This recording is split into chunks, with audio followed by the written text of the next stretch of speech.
Well, thank you for that very warm welcome. I hope I live up to that billing. You know, what Beth did not mention to you before is that prior to my life in the insurance industry, I did play a stint one time at the Walt Disney World. You know, Walt Disney World, you're not an employee, you're called a cast member, because here everything is euphemistic. You're a cast member.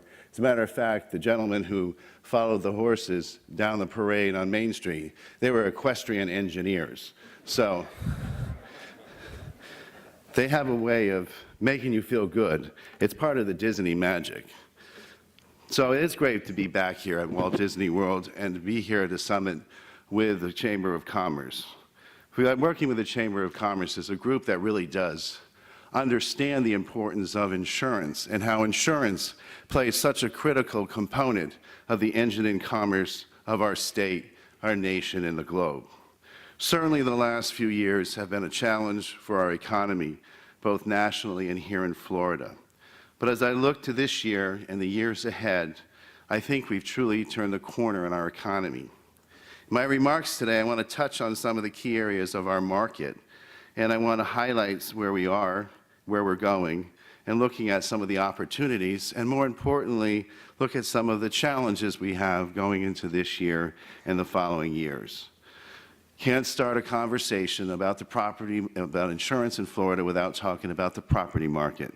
And I'm very pleased to report that our Florida domestic insurers ended this year in generally very good shape. The lack of storms for the last several years, lack of storms in 2013, coupled with the softening in the reinsurance market, the advent of new reinsurance products, alternatives to reinsurance, and the overall quality of our company's risk management and their underwriting have allowed our domestics to strengthen their capital and surplus positions and better manage their risks. As of the third quarter of this year, our private domestic industry has just over $4.5 billion in capital and surplus and has bolstered their ability to absorb hurricanes by utilizing $16 billion in reinsurance. You'll hear more about this at the conference, but some very positive news about Citizens property insurance. The policy count is down. We had record numbers of takeouts. The policies are declining, and so is the exposure. And we're shifting these policies from the accessible policies of the CAT fund, of Citizens, to the private sector. The Florida CAT Fund, you'll also hear about at the conference today, is in its strongest financial position than it has been in years. In sum, I'm very cautiously optimistic that the health of our property market and the vitality of our private markets are moving forward. One of the newest developments playing out in our field of global reinsurance and capital markets is really the dramatic influx of capital from pension funds and other institutional investors into the reinsurance space through insurance-linked security markets and other non-traditional reinsurance mechanisms. This influx is reshaping the reinsurance market as we speak in a very meaningful way, and we will likely have a dramatic impact on pricing, on availability of the critical source of capital in the coming years. As Florida's Commissioner, I am certainly encouraging our domestic companies at their discretion to take advantage of this new capital in their overall financial planning. And we have to remember that markets understand how to price risk. And this is no different for this new source of capital. In other words, it's not coming cheap. I do think, however, the influx of capital will create pricing transparency, add to greater capacity and availability, and provide stability so that the shocks that we've seen in the past, after 2004, 2005, we saw some fairly significant volatility in the reinsurance market. Much of this, I think, will be more subtle in the future, given the more stability that's brought in by the capital markets. Yesterday, I was pleased to report to our Chief Financial Officer of the state of Florida on the state of the reinsurance market. The CFO had inquired as to where the money goes when insurance companies are getting reinsurance at lower prices. And I conducted a study and pleased to report that the market is in very good shape and the trend in Florida is positive. Our rates are going down. Florida companies had two choices, essentially. They could either lower rates or buy more in reinsurance. Either of those choices are good for the people of Florida. An area of challenge for us this year, and many of you have read about it in the popular press, is the availability and pricing of flood insurance for areas of concern and challenge. As you know, the recently implemented Biggert-Waters Act reauthorized the federal flood insurance program, and in the process brought about some serious, significant, in some cases astronomical price increases, as the program attempts to move away from priced subsidized rates to market-based rates, as demanded under the law. Suffice it to say, these challenges are real. While the resolution of these unanticipated shocks work its way through the legislative and legal channels, we are in the meantime have Floridians to insure. I want to take this opportunity to applaud our Governor Scott for his leadership on this issue. As you know, he has recently requested an audience with the President to discuss the unfair insurance rate hikes being imposed on Florida's families as a result of the Biggert-Waters Act. We have also been working with the state and legislators at the House and the Senate to help craft legislation to encourage our insurers to write flood coverage in the voluntary market. I am pleased to say that Florida companies and non-admitted companies are expressing serious interest in stepping up to the plate and fill this gap. Our Florida companies understand risk. They see the potential upside and the opportunities and are evaluating through their due diligence. The current situation has highlighted a few, I think, anomalies in the flood program. First, as I've been saying this for years, and many of the people in this room know this, Florida has been subsidizing the federal flood program for over 30 years. That is to say, we pay far more in claims and over the long haul than we ever get back. We pay far more in premiums than we ever get back in claims. Secondly, the existing maps and data, which the NFIP is designed in their premium structure, are woefully inadequate and out of date. Finally, for the first time I can remember, the discussion of catastrophic flood risk, pricing explicitly considering the important notion of affordability. Pivoting now to the commercial market, as you know, there has been meaningful rate and form deregulation enacted by the legislature over the past several years. That is, business to business insurance is more able to negotiate the price and the risk and the terms much more than they have been able to in the past. The result has been an explosion of new products available to the Florida business community. As with our domestic property insurers, the combination of lack of storms, the easing of reinsurance costs, and the development of alternative risk markets, along with developments in underwriting, have our commercial property and casualty writers in solid financial positions, and competition is strong. In an attempt to rein in fraud in the auto market, there has been increasing costs that are financially harming our companies and harming our consumers. The legislature passed significant legislative reform in 2012 to address and curtail the fraud. The constitutionality of this law continues to be challenged in the courts. We are proudly working with Attorney General Bondi's office to defend the constitutionality of these very critically important reforms. As we await the legal and economic result of the law, we are continuing to examine the marketplace to see where we can identify cost drivers and how they can be mitigated in the future. At the end of 2013, the office performed a preliminary analysis to determine the impact House Bill 119 had on personal auto rates and personal injury protection in particular, based on the recent rate history of the top 20 personal lines companies, which encompasses about 75% of the total personal lines auto market.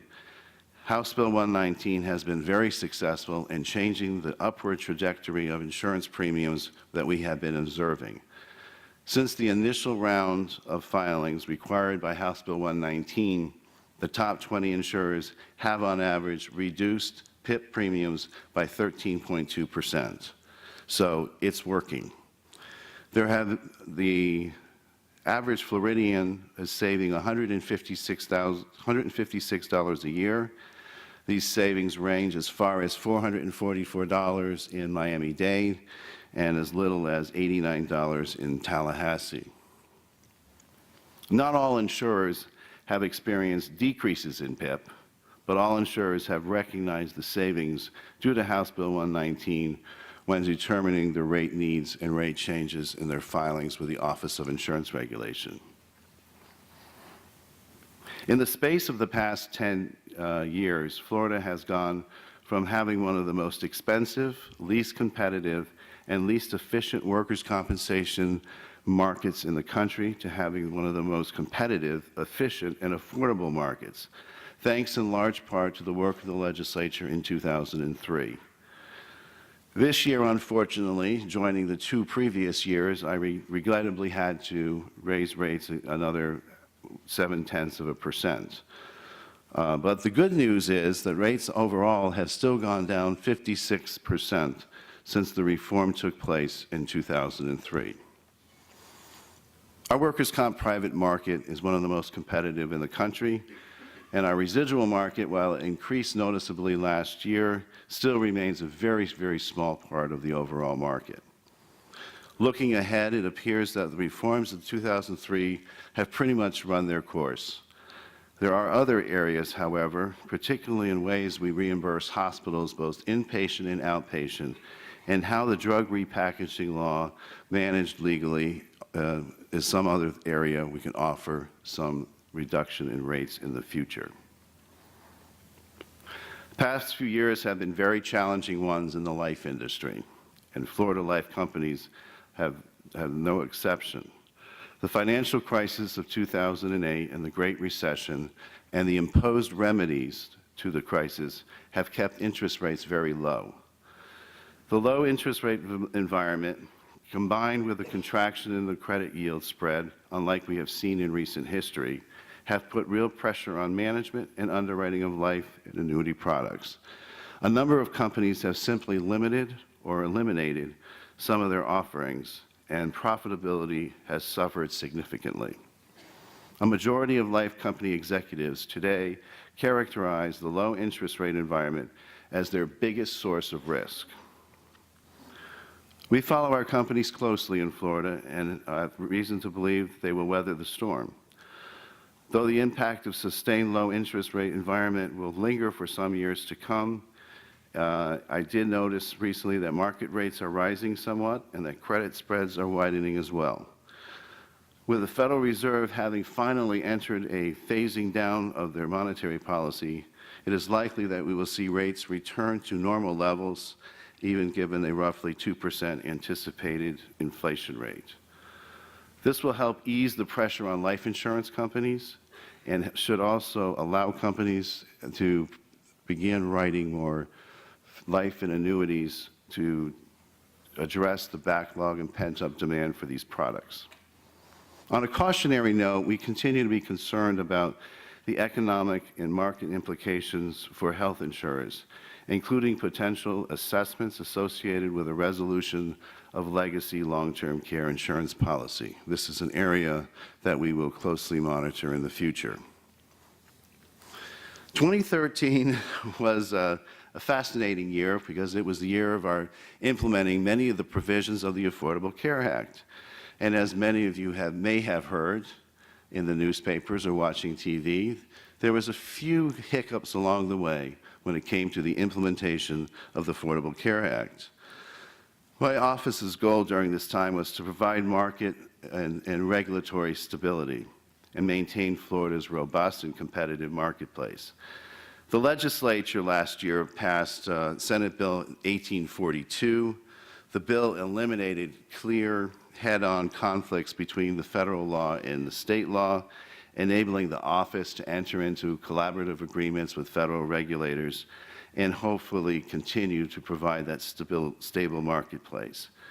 As I'm sure many of you noticed, the rules of the Affordable Care Act change on a daily basis, sometimes in stark contrast to the plain meaning of the law.